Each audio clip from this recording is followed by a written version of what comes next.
Chequia forma parte dese grupo de países integrantes do antigo Pacto de Varsovia que se estende dende o Báltico ata o Mar Negro e que nunca lograron gañar Eurovisión. Tan só Polonia no ano do seu debut e Bulgaria en 2017 conseguiron a medalla de plata. Romanía ten 2 de bronce e un cuarto posto, e Hungría, agora mesmo retirada, ou igual que Eslovaquia, un cuarto e un quinto postos. Chequia non pasou do sexto posto de Mikolas Josef e este ano vai a por todas coas gañadoras da súa preselección, o Eurovision Song CZ, que deu o salto do online á televisión por primeira vez. Patricia Fuksová, Vara Shutsková, Olesia Ochepowska, Marketa Vedralová, Teresa Chepková e Tanita Yankovová forman o grupo Vesna, en activo dende 2016 e encadrado no xénero folk. Vesna levará a Liverpool unha das cancións máis controvertidas deste ano, My Sister's Crown, un tema que ten de máis cara electrónica e que é cantado en 4 idiomas: inglés, checo, búlgaro e ucraíno.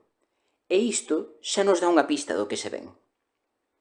Matt Ruther, do programa Overthinking Eurovision, concretou 4 razóns polas que o público en xeral criticou esta canción.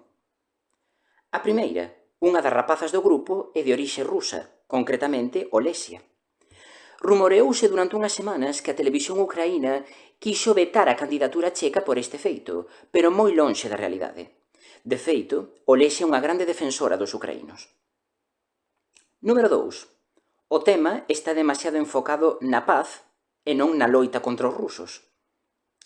Número 3. Tamén se acusou ás Vesna de tentar aproveitarse do voto pro-ucraíno.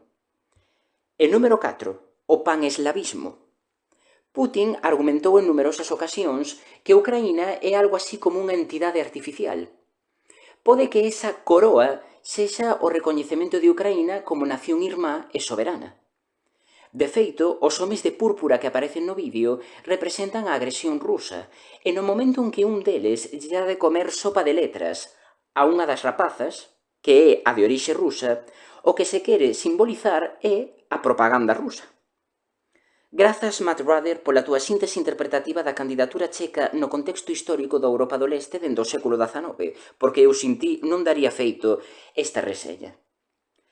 Para finalizar, invítovos a que vos fixedes nos subtítulos que están incrustados no vídeo, indicando os diferentes idiomas nos que se canta, para entender ben a mensaxe xunto coas imaxes. E tamén a que fagades a vosa propia síntese interpretativa sobre a candidatura checa.